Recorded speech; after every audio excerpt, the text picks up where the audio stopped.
post-trade deadline, and the Flyers are going to get back at it today here, Brian. A game that, the final 20 of this season, I guess a quarter of the season left, and still, something to prove for a few players. Yeah, absolutely. This is, it's funny. I was thinking about this the other day back in the fall. We were referring to the trade deadline kind of as the point of clarity, and that didn't really. I'm not sure we're there quite yet because they more clarity. Yeah, they were there just in terms of whether they were buyers or sellers, but there's definitely a whole lot of guys that this team is still going to evaluate here for the final 20 games. And now you toss Brendan Lemieux in the mix. I think he's going to get a look. So, we're going to still be taking some time here to see who's got what as far as getting ready for next year.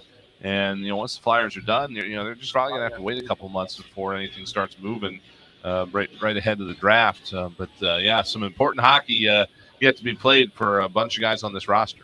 No doubt about it. I think some guys, there's been, thank you, Joe. A nice bio steal for yours truly from Seville. Thank you. It's in my rider to have one of those when we do the show from down here by the Flyers Tunnel. Brendan Lemieux, as you mentioned, is going to make his Flyers debut in this game, Brian. He was in that trade with Zach McEwen and the Los Angeles Kings. Fifth-round pick came back with Brendan Lemieux as well. He's in the final year of his deal. Like I said, he's going to get a look. He was taken 31st overall, second-round pick back in the 2014 draft. Now, this league, that'd be a first-round pick. Yes. Because there's 32 teams. But back then, that wasn't the case. And he played many games with the New York Rangers. That's where he spent most of his career. Came in with Winnipeg. And 257 games, 31 goals, 32 assists, 63 points, and a whole lot of pins, 463. You mean the apple doesn't fall far from the tree there? Not at all. It was an interesting situation. The Flyers wanted to, they wanted to get some of these, some expiring contracts out for some assets, and they were able to move a couple of them. Zach McEwen being one of them, and as the story came from Chuck Fletcher, the deal with LA was going to be McEwen for a fifth. But Rob Blake wanted to wait until he was able to move Brendan Lemieux before he did it, and Chuck said, "Well, we'll just take it." So that's what he did, and so the Flyers end up with a guy that is really fits the prototype of a Flyer pretty well, just in terms of how he plays and stuff like that. It's fun. You look him up on the internet and some of the bio information on him, and then one of the notes is. They're the only father-son duo to be penalized by the NHL for biting other players. It's badge of honor, I guess. We'll see what he has to look like. But he was impressive, I thought, in his first interview yesterday. He knows what he's getting into here. He knows how John Tortorella operates, and he's ready to come put his best foot forward and see if he can stick around past this season. Yeah, and Torts mentioned that he's got some attributes that Torts really likes. So he fits in from that perspective. Unfortunately, he fits in from another perspective. A guy that doesn't score a lot of goals. Right. We got a lot of guys that don't score a lot of goals. We got that covered. Right? Yeah. So, this team is looking for offense. And, obviously, the trade deadline did not yield a move with James Van Riemsdyk. And I guess the deal was not there to be made. And you look at JVR, and he's a guy that has been good for some of the young players in Morgan Frost and Owen Tippett in particular. So he looks to continue that mentorship and get that element out of James. It's a shame for him because being in this league a long time, he's been around for a while, getting close to 1,000 games. You'd like to see him get another kick at the can and try and get after a cup, but it wasn't meant to happen, didn't happen. And he will finish out the season with the Philadelphia Flyers and use that mentorship for these final 20 games as well. It was kind of interesting to me that nobody stepped up to the plate here, and again, I don't know if it's a matter of some of the teams already being set as far as who they had going out. I mean, there's a lot of draft picks that already had flown around in the days leading up to the deadline, and when you look at it from James Van Riemsdyk's perspective, you got to wonder, is he going to have a bit of a chip on his shoulder here the last 20 games that basically nobody wanted? I mean, he's also going to be a free agent this summer. He is, yeah. Right? So when just in terms of where that goes, I mean, the Flyers want to get younger. Obviously, is he a guy that can come back on a minimal contract? Maybe, I don't know, but it is certainly an interesting situation that he's still here, and that nobody wanted to add him for a power play or anything like that. But as both Chuck Fletcher and John Tortorella said, it wasn't for lack of trying. They were trying to get him to a new spot, and it didn't work. But again, you look at it from the grand scheme of things. I mean, let's say he did. What are they going to get? Fourth, fifth round pick? It's not the end of the world that he's still here, and that's what I think feels like a lot of people are making it out to be, that it's an absolute disaster or whatever, and it really isn't. It's just kind of a blip on the radar, really, when it comes down to things. But it will be interesting to see how he approaches the rest of this year. It's something that I actually, a subject that I broached on Flyers Daily, that him still being here or him not being traded doesn't decelerate any rebuild or anything like that. No. And, I know a lot of the fan base is using it as a symbolic or optics element of being upset, but it really doesn't change much from that standpoint, because, again, he was not going to yield you, a second round pick in 2023 that was going to jump into this league next year or the next 2 years and be, a guy that really moves the organization forward. But he's still here for now, and he will be here for the remainder of this year. Where his career goes from here, that'll be a whole nother subject for a whole nother time. But the Flyers, they end up losing the two players Patrick Brown sent to Ottawa for a 6th round pick. So he'll rejoin with Claude Giroux there as the Senators look to make a push. They also acquired Jacob Chychrun. And then obviously we see that Zach McEwen has gone out to L.A. and joins the Los Angeles Kings. So best of luck to both of those guys. Serve the organization well in the various roles. And we like a guy like Zach McEwen as well. Really spilled it here. Yeah. And worked his butt off, and not the most skilled player obviously in the NHL, but a guy that was easy to root for and a guy that you want to see progress through an NHL career.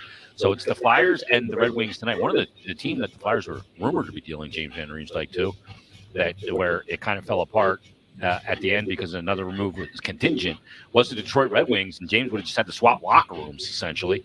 But the Red Wings come in here tonight, and they just moved out Tyler Bertuzzi. They seem like they're a team a little bit in transition as well. They signed Dylan Larkin, the center, to a long-term contract. And this is a rebuild for Steve Yzerman in a club that's got some pretty high-end pieces. This is a Detroit club that I think a lot of folks might thought would come together quicker than it has with Steve Yzerman at the helm. But when you look at what the Tampa Bay Lightning became it took time though. In around the lockout, that's basically that was his work. And I should have a better recollection of this, but I think he left on his own. Did he not come back to Detroit? He did. He left after. They got knocked out and swept in the first round by Columbus. Right. So and Julian Brisebois took over. Yeah. So that that's his home. Detroit is his home, obviously, and that's the job that he's going to take if it's open. It was when Kenny Holland left there. Yeah, exactly. So when that opens up, you take it. and so that's what he did. And again, they've been adding pieces. I think they might be a team that's eventually a lot like New Jersey, where again, not doing very well this year, and you go into an off season and you come out for the start of the next season, all of a sudden you've got some traction and you're stepping on the gas and you're going up the ladder. I think that's probably what we're going to see out of this team sooner rather than later. Yeah, they have some good pieces. You have Dylan Larkin now locked up long term, 59 points in 61 games. David Perron's been around forever. Philip Hronek on the blue line, 38 points in 60 games this season. Luke Schramm was a high draft pick, and their defenseman Moritz Seider, the German, real good player. 62 games played, 4 goals, 28 assists, 32 points. It does a real good job for them as well. So they got some good key pieces here. They trade Tyler Bertuzzi, who's going to be a pending UFA, I believe. And he goes to the Boston Bruins. He'll get a chance to chase a cup. But it's the Flyers and the Red Wings tonight. Let's take our first time out here on Flyers Game Day. We'll give you the line combinations. I think they're 11 and 7 tonight. We are. So we'll give you the combinations and imaginations and all that and much more between the Flyers and the Red Wings, and Tim Saunders and Steve Coates at the top of the hour with the countdown to face off in the first period action. It's Brian Smith, Jason Martinez, Flyers Game Day, brought to you by Betway on the Flyers Broadcast Network. Flyers hockey on the BetRivers.com Flyers Broadcast Network. Never been to a wing.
We're back live at the Wells Fargo Center as the Flyers get set to take on the Detroit Red Wings tonight. The Flyers, 20 games remaining on the schedule. Here's what's coming up this week. It's an interesting week. Flyers, some tough opponents. John Tortorella's talked about this. This team obviously struggling to score. No Travis Konechny, and the schedule is very difficult coming up this week as the Flyers are going to head out on the road before a season-long, was a 7-game homestand after the road trip, Brian? Yes, 7-game homestand. And can't remember one that long in a long time. I couldn't tell you. I mean, there's been some 6s and stuff like that. But, yeah, the 7s, that's a pretty big number. And, just kind of a function of how things fall out, schedule, building availability, all that good stuff. But yeah, they're going to be home for a while. It's a 2.5-week homestand. So, a chance to get a little bit of momentum under their wheels here headed into the home stretch. So this week, Tuesday, after tonight, we'll be in Tampa, 7 o'clock Tuesday night. Thursday night in Carolina, the Metropolitan leading Carolina Hurricanes. And then Saturday, 3:30 in Pittsburgh. Then the Flyers will return home for that 7-game homestand. Maybe we'll get to see Jonathan Quick against Vegas. Buffalo comes in, Carolina, Florida, Minnesota, Detroit once again, and Montreal wraps up that homestand. So, very important games for a number of players for the Flyers. And pregame night, we were talking to John Tortorella, and I asked him, Brian, about Cam York. Because Cam is a guy, I really noticed it in that Ranger game, that in the offensive zone, him going in offensively, but I think we talked about it on the broadcast that night. Not as soon as he loses the puck, not running back to defend at the blue line. Yep. Remain in the zone as an option, and Tort said he absolutely wants that, and they need that to generate more offense. And it was something that was spoken about too around the time he was scratched to just kind of recover a little bit. We talked about this with Ristolainen when he came in, that the Flyers brought him in and found that he had some bad habits that he picked up in Buffalo, just from what they wanted him to do there, how he was being coached, whatever. I don't know exactly what led to them, but it's apparent that Cam York has been coached to this point in his junior career to get in and get out, and get down there, maybe pressure a little bit, and then get back and cover the defensive end. And that's not how the Flyers really want him to handle it, at least not right now. They don't have a lot of offense, and they need somebody to chip in and generate some offense, and they want him to be the one that does that. So you have to, again, a lot of these players coming in here maybe have picked up some habits over the years from their past stops, past coaches, what have you, past roles on a team that they've got to, break and try to grow out of, and that's for him, I think, the main thing that he needs to do. Yeah, I think that's one of those things. That's an innate thing for a defenseman is, I'm a defenseman. I need to defend. So if I go into the offensive zone, as soon as I lose the puck, I got to go back and be a defender. Right. But I think that's changed in today's game. I asked Torts about Zach Werenski, because he's a guy that is a rover like that offensively and has had a tremendous amount of success. He's been hurt most of this season with the shoulder injury, but that's the kind of model of player. Compete defensively when the puck's in the neutral zone or in the D zone, but when you're in the offensive zone, if you can make something happen, make something happen. Yeah, and that's very reminiscent of today's hockey, where it's 5-man unit in the offensive zone, and you can jump into a play and really be an offensive contributor. You see a lot of guys around the league. Quinn Hughes just picked up his 200th assist, fastest player in NHL history to do that from the blue line. And then you look at, obviously, guys like Erik Karlsson that are real offensive forces around this league. And Cam York, he still has the wheels to get back, even if he is in an offensive position, if the puck does transition. Yeah, it's not something that you can do just overnight. You don't just show up and be like, hey, I'm going to be an offensive defenseman now. A lot of these guys got to work at it, especially at this level, making sure they get in and do the things the right way. And so, and kind of the adage behind having him do this is like, why not? So you don't get back and cover. I mean, there's nothing really at stake here at this point in terms of game in, game out, one goal here, one goal there. I mean, it's not like they're going to knock out the playoffs. Cam York didn't get back and cover a 2-on-1 thing because he was pinching or something like that. They want him to put the pedal down as far as that part of his game, and then they'll scale it back as needed. So that's what this this last 20 games is about. Again, we talked about some guys showing what they got, but also working on certain players to kind of do things that they want this team to do moving forward. No doubt about it. Flyers and the Detroit Red Wings tonight. Carter Hart going to get the start here.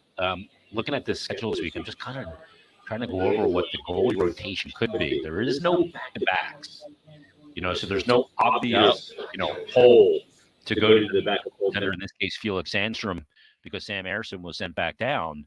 So, I mean, you look at Tuesday, Thursday, Saturday, but do you really want to play Hart in all of these games? And where's a logical spot to put Felix Sandstrom? I thought if there was a spot, this may be it against Detroit. Yeah. But Torts opting to go with Carter Hart in this game. Yeah, I mean, there's again, there's different ways to approach it. Again, right now the Flyers do have Sam Ersson in Lehigh Valley, so Felix Sandstrom is the backup.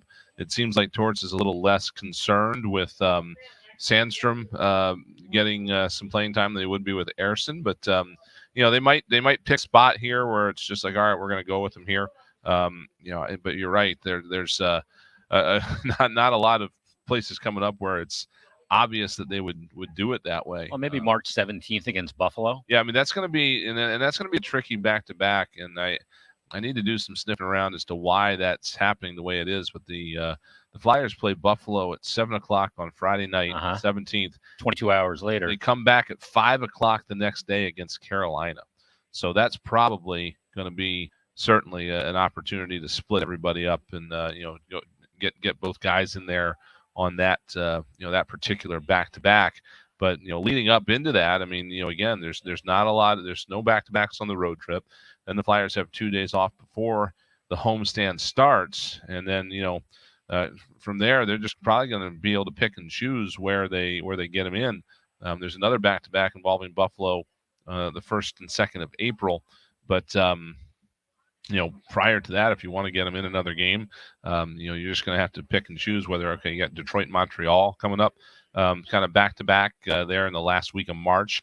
So we'll see what happens, but it's also a good opportunity maybe to just, let Carter run with it and let him get used to, playing 10 games in a row or something, see what you want to do. I don't know what the priorities are there, but I'd like to get a look at Sandstrom here, give him one last look. Yeah, I mean, again, you've 5 of these games. You're at a point here probably heading into next season where you're going to want to, reduce that threesome to a twosome and move forward with other guys. We don't know what's happening with Ivan Fedotov.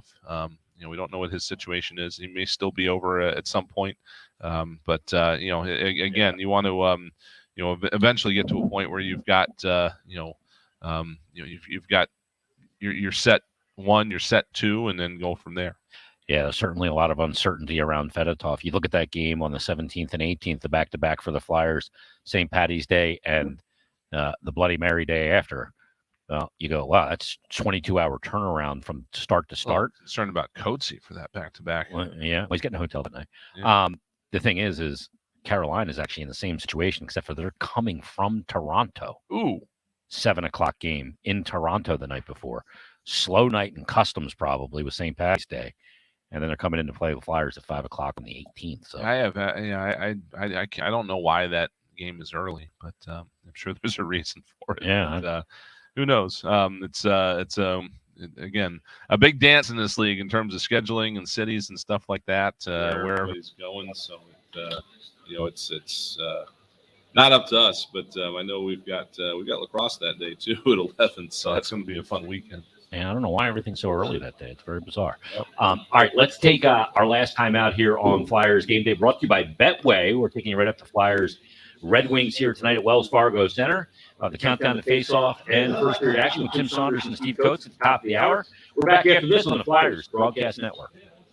Flyers hockey on the BetRivers.com Flyers.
Wells Fargo Center is the Flyers and the Detroit Red Wings. Tonight, Flyers' final 20 games of the season. Let's take a look at the line combinations for this game. Frost, Farabee, and Tippett. Case, Scott Lawton, and a guy that Lawton had a big grin while looking at as a member of the opposition a couple of years ago, and Brendan Lemieux. Remember that photo? When I saw that tweet come over that Brendan Lemieux was coming to the Flyers, I'm like, oh no. That was the first thing I thought of. Was Sam Moran and Scott Lawton. Yep. Well, and TK too. And TK and Kevin Hayes was there. Yep. And Brian Elliott was there. Oh my goodness. It was a great photo. Heather Barry. Yeah. Heather Barry Images got this quintessential photo of and if you recall, and I haven't had a chance to confirm if this was where I'm thinking of or not, but that was a weekend where the Flyers played a home and home with the Rangers and just absolutely stomped them both games, I think. Unless it was earlier in the season. They put like 8 up on Lundqvist or something like that. Wow. Back when they were really starting their rebuild. That was quite the sight. But now he's here.